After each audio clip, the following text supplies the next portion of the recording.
What do we know empirically about right wing extremism and incel inspired violence? Should right wing extremism or incel inspired violence be considered terrorism? Are there similarities between those forms of violence and others, more typically labeled as terrorism? What do we have to gain or lose from these discussions? What about conspiracy theories? What role do they play in terms of terrorist activities? What is the role of conspiracy, fake news, and mis or disinformation in the proliferation of extremist views and perhaps even violence? On this episode, we're talking all about right wing extremism, incel inspired violence, and the role that conspiracy theories and misinformation play in political polarization and ultimately in extremism. So sit back, grab a snack, and let's get to it.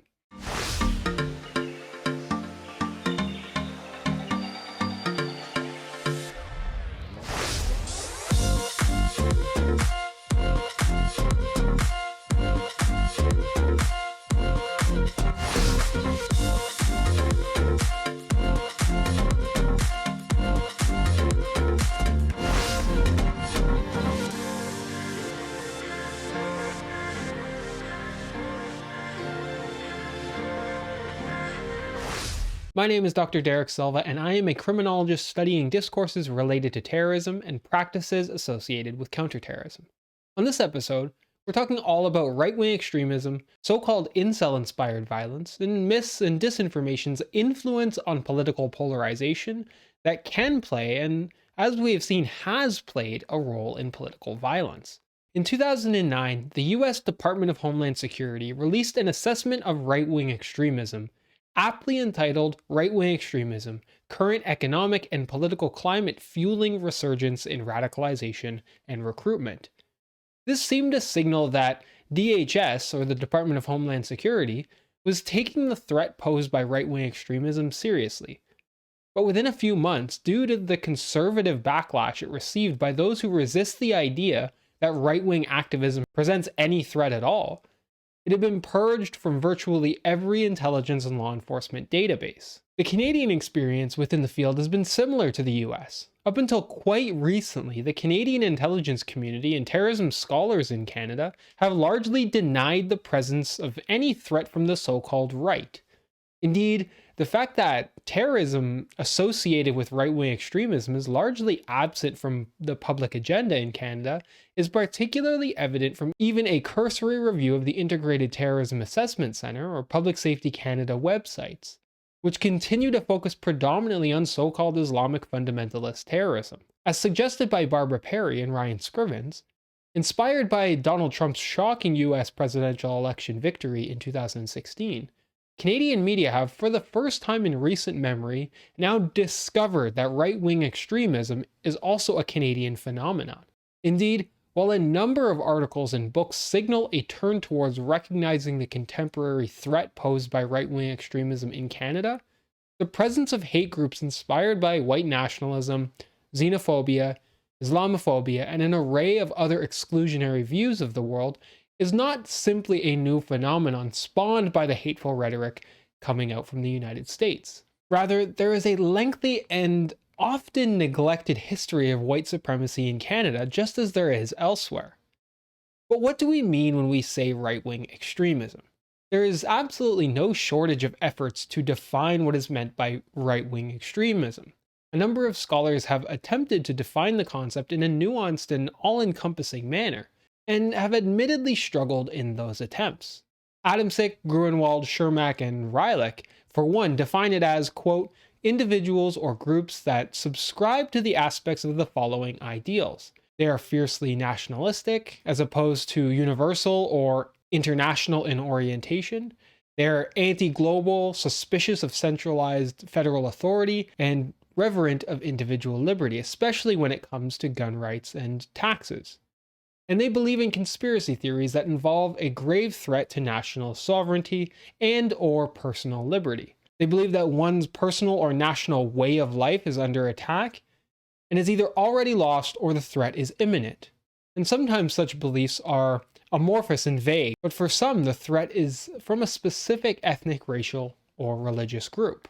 And they believe in the need to be prepared for an attack by participating in paramilitary preparations and training and some sort of survivalism. In the context of Canada, some have defined it with much less emphasis on, for example, gun rights and survivalism.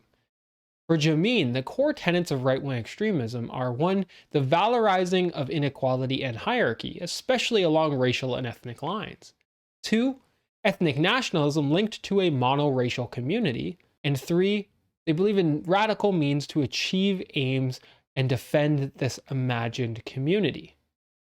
For Ari Perlinger, the list adds a few elements, including nationalism, xenophobia, racism, and exclusionism, the so-called traditional value system, and anti-democratic values. For Lauder, the concept must include race and ethnicity as the foundation of social solidarity and nationalism, xenophobia, racism, and especially anti-Semitism, and the articulations of illegitimacy of the established power regime. While these are indeed similar, Perry and Scrivens maintain that right-wing extremism must be defined as a loose movement that can be characterized by a racially, ethnically, and sexually defined nationalism.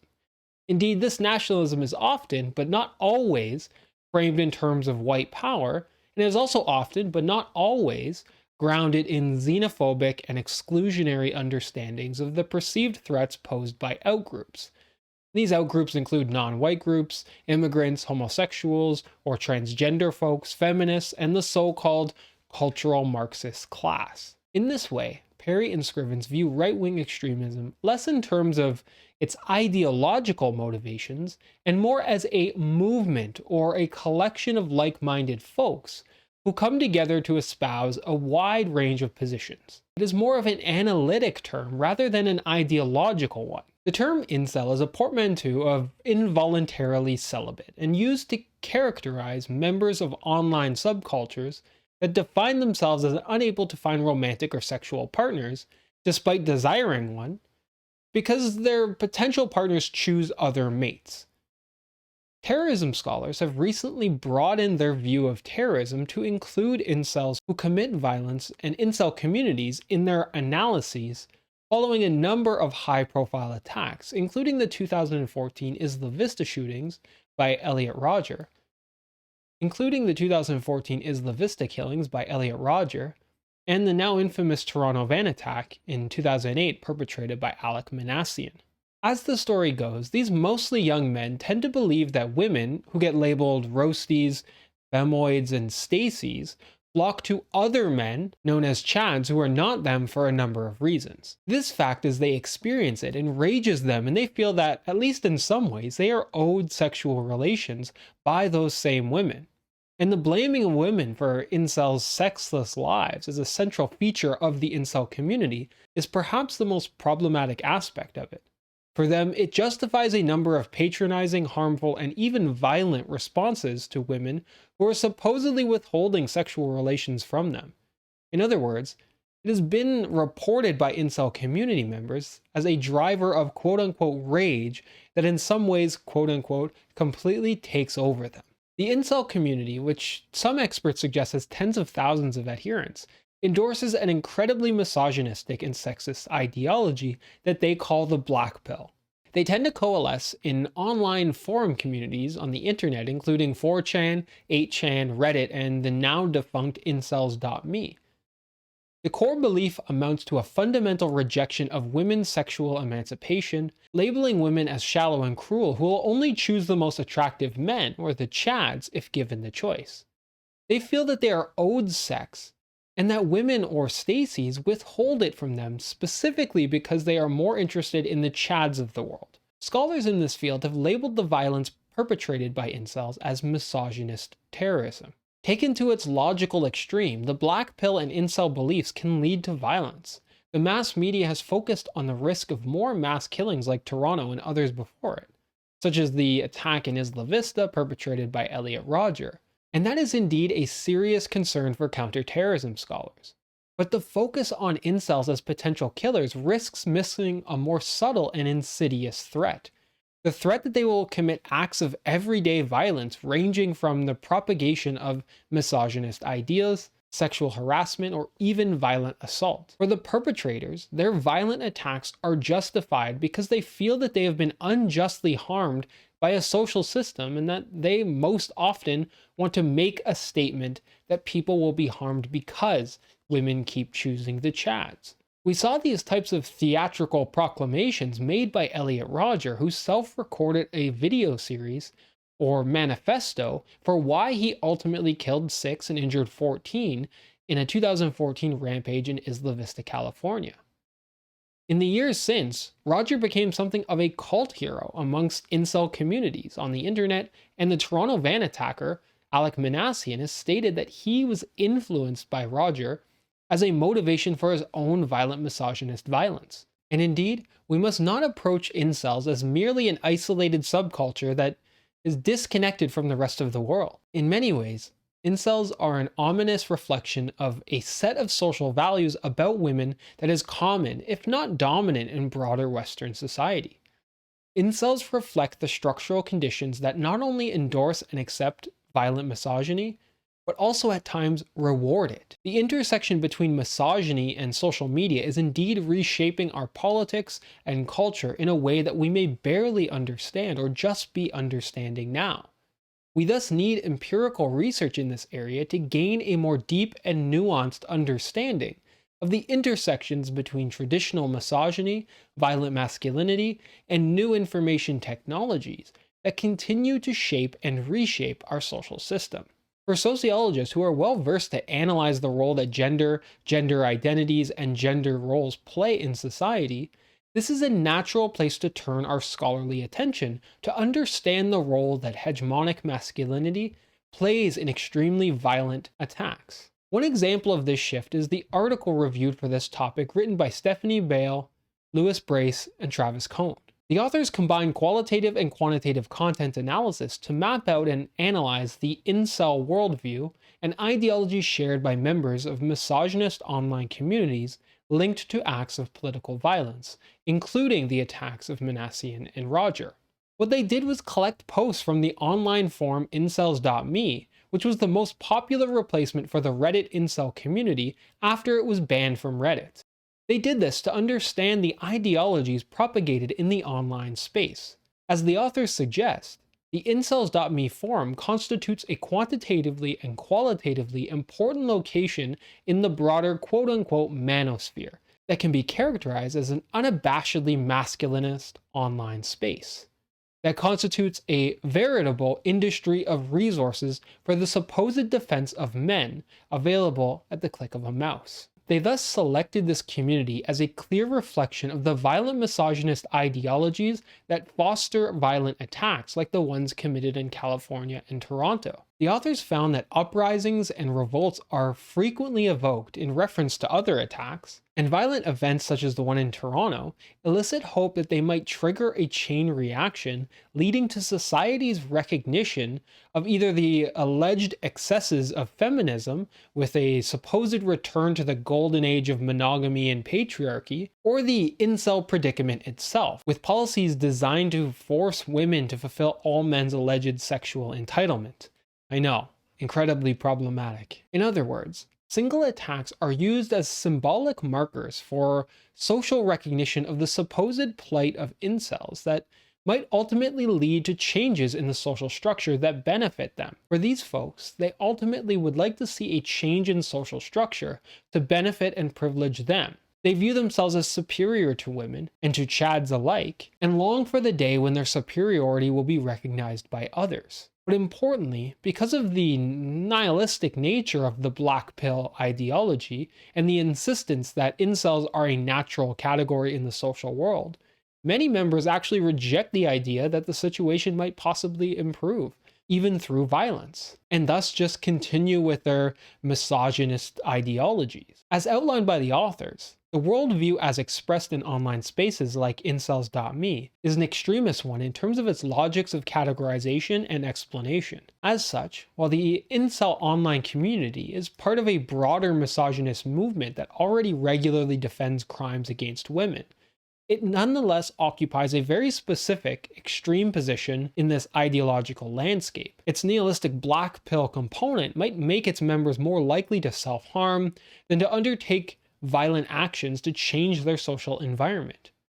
The incel worldview is nonetheless prone to drive some to carry out cathartic violence against women, or so called betas, or people and things representing the supposed inescapable and oppressive grip of quote unquote lookism. In other words, they use their violent misogyny that actually reflects much of the social system to justify their own sometimes cathartic violence against others. And like many other contexts we've studied in this class, the role of the internet in enabling the formation and so-called radicalization of this community through echo chamber dynamics is evident. Without a way to relate and discuss their ideologies and beliefs, these individuals have no way to recognize themselves as incels and learn the culture and subculture and ideology that cements the incel worldview. When folks seek out online communities like incels.me, which present very narrow and constricted ideologies, they experience a very one-sided and obsessive perception of the social environment,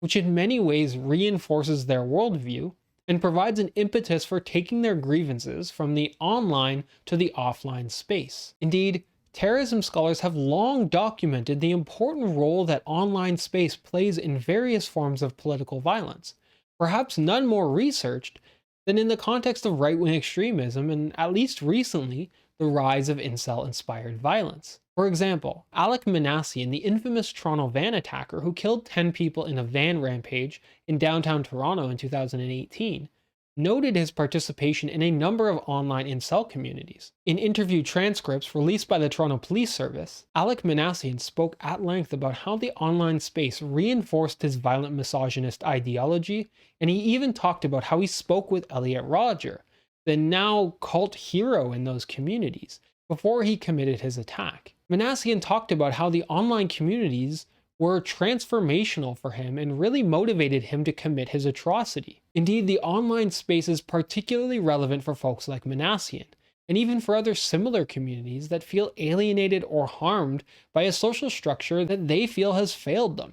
Similar analysis may be completed on cases like incels, as well as the massive rise in, say, conspiracy theory communities that have emerged online. These folks tend to hold the overarching perspective that they live in a society that once privileged them, and now, because of a host of new features of the contemporary world, they're now victimized by the system and have a number of grievances with it. They often seek to return to a time where they had more power and privilege, and often see some form of political violence as the justifiable way towards that objective. And one of the most disturbing trends that terrorism scholars have identified in the past few years has been the increased dissemination and presence of conspiracy theories and mis- or disinformation that, at least in some ways, have been linked with criminal cases and a nexus of violence. Conspiracy theories have a long and well-documented history of influencing various subsets of the population at various times throughout a number of jurisdictions, including Canada. Conspiracy theories can perhaps best be characterized as a group of theories or explanations for an event,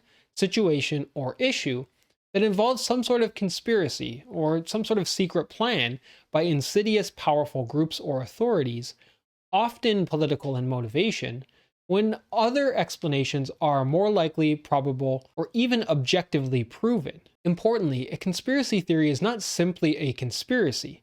It refers to a hypothetical conspiracy as an explanation for some sort of event that is alternative to other views that are more likely consensual and probably offered by people who are more qualified to evaluate their accuracy and legitimacy, for instance, historians and other scientists. Conspiracy theories are a broad group of explanations that can be focused on any possible topic or issue, and they are often characterized by a circular reasoning where both the evidence against the conspiracy and the absence of evidence for it are reinterpreted as truth. In this way, the conspiracy is then reframed as a matter of faith rather than an empirical or objective reality. As an example of this circular logic, let's look at climate change. Whereas the scientific position holds that the planet is warming and that humans are contributing to this effect, the counterpoint, or the conspiracy theory, this position holds that scientists are motivated to increase their funding and support an eco-friendly ideology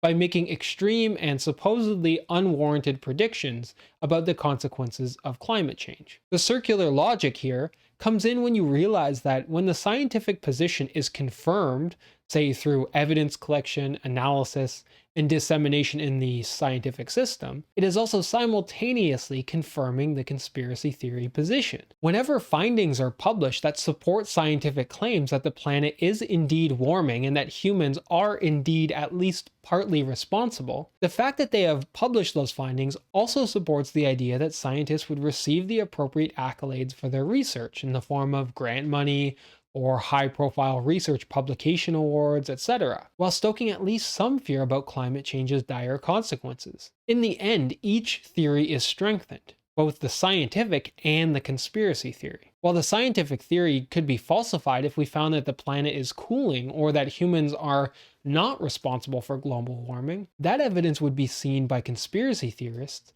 as the truth that has always been hidden by the scientific community for their own gain. This is the core foundation of any conspiracy theory. It cannot be falsified in the same way that it attempts to falsify other claims. Further muddying the circular logic of such conspiracy theories is the massive and empirically demonstrable increase in mis- and disinformation that has emerged in a way that sort of dovetails the rise of social media. Colloquially dubbed fake news, mis- and disinformation have become part of the common parlance when talking about contemporary politics, particularly on places like Twitter and Facebook. Indeed, the rise of social media has made the sharing, uptake, digestion, and understanding of information much more complex than when information about politics, culture, and the social world were mostly shared by a centralized mass media system. That is not to suggest that word of mouth or alternative forms of media have not been influential in the past or are not important even today, as we talked about in topic 6. It is that social media has in many ways fundamentally changed our relationship with news,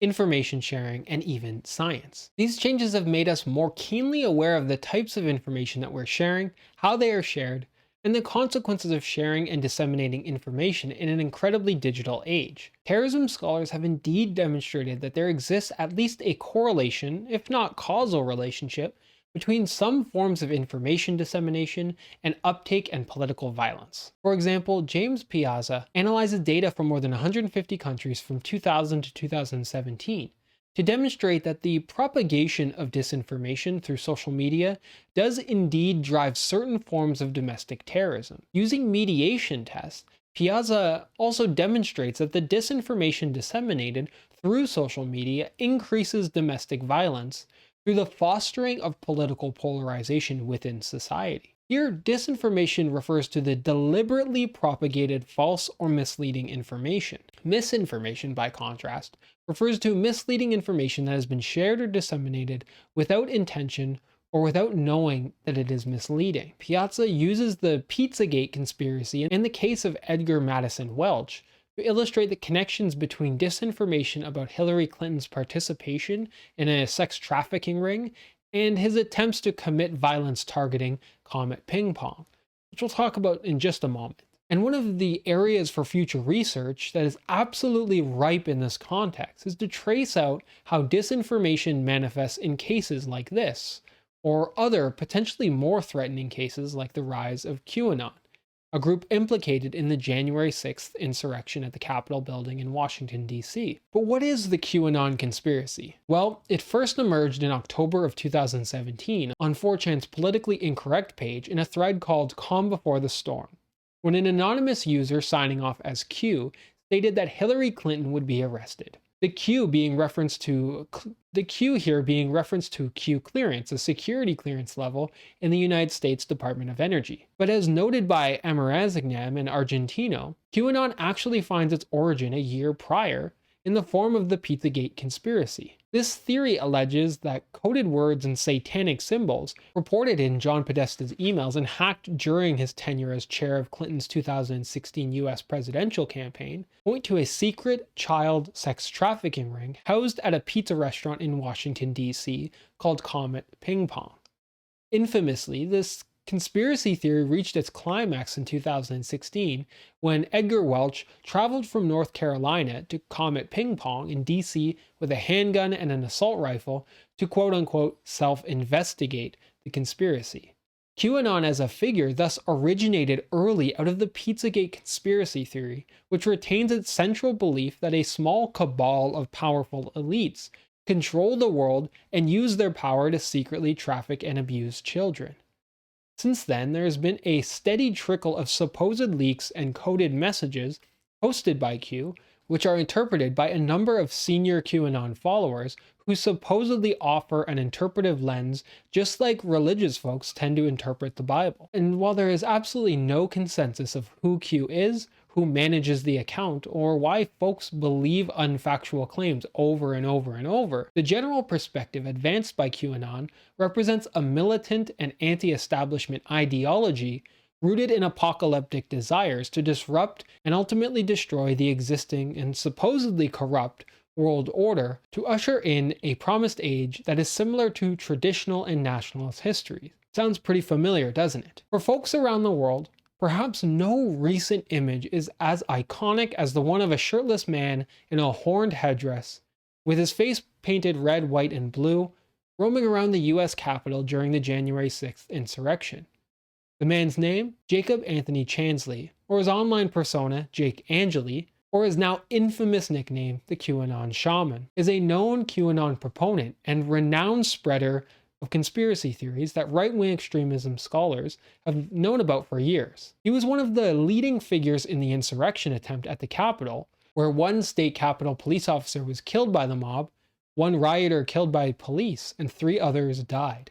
This is one of the most historic events in US history, and in many ways was driven by the simultaneous rise in conspiracy theories, misinformation, and the corresponding political polarization stimulated by both. Along with Chansley, QAnon-linked conspiracy imagery was found throughout the crowds of the Capitol on January 6th, and a number of leaders within the QAnon movement have been identified as participating, many of whom have now been charged in relation to the violence. Thus far, at least 494 people have been charged in connection to the storming of the Capitol. Among those charged were members of a number of violent organizations, including the Oath Keepers Militia, Proud Boys, the Nationalist Socialist Club or NSC 131, No White Guilt, and the 3 Percenters. According to FBI and court records, a common theme amongst those charged is support for conspiracy theories like QAnon. During his presidency, Donald Trump never fully endorsed QAnon, but he frequently retweeted content linked to QAnon conspiracy theories, and he once praised its followers, saying that he understands its supporters and that they love America. Now, this is not to make a political statement about the former president. Rather, it is to highlight the importance of empirical analysis that would help us document the motivations, the drivers, and the causes of violence like we saw at the Capitol. I cannot stress this enough. From a sociological viewpoint, this has nothing to do with taking a stance about the morality of one view or another. Rather, these are empirical questions that we must grapple with in order to understand the questions of why folks accept these views, why they propagate them, why they share them, how they use them to form more polarizing views, and how they ultimately use them to justify violence. To be clear, this is an area of continued interest and research focus for terrorism scholars. We need to grapple with events like this to understand the social conditions that make them more or less likely. That is the job of terrorism scholars, as well as sociologists who are interested in terrorism. And there are a number of sociological relevant studies that can be developed based on the rise of conspiracy theories, dissemination of misinformation, and the rise of groups like QAnon. And importantly, remember all the critique that we launched at the label of terrorism and the truly challenging nature of defining what terrorism is in the first place? Well, as budding sociologists, we must embrace that complexity and nuance when talking about political violence in all contexts, including the January 6th insurrection at the Capitol. Language matters. And the ways in which we talk about political violence, extremism, and the concept of terrorism remains important in all contexts. While politicians and media have been quick to label the events and groups that participated in the storming of the Capitol under this banner of terrorism, we as scholars need to be more reserved in the ways in which we talk about these behaviors and actions. We need to ask ourselves, what is to gain, and also what is to lose by referring to these, as well as all other activities, as terrorism? How are we defining terrorism, and what are the consequences of that definition? This could indeed be a case study of not just what drives folks to commit political violence, but also in analyzing how our social understanding of what terrorism is might be changing in really interesting ways. Like I said, The future of sociological research in this area is really promising. So that's it for today's episode. I hope you learned something about right-wing extremism, incel-inspired violence, and the rise of conspiracy theories and misinformation that has, at least in some ways, manifested in violent attacks throughout the social world. These are important questions for sociologists going forward, and I hope you consider these trends in your analysis of the social world. This has been Professor Silva. Thanks for watching The Sociology of Terrorism.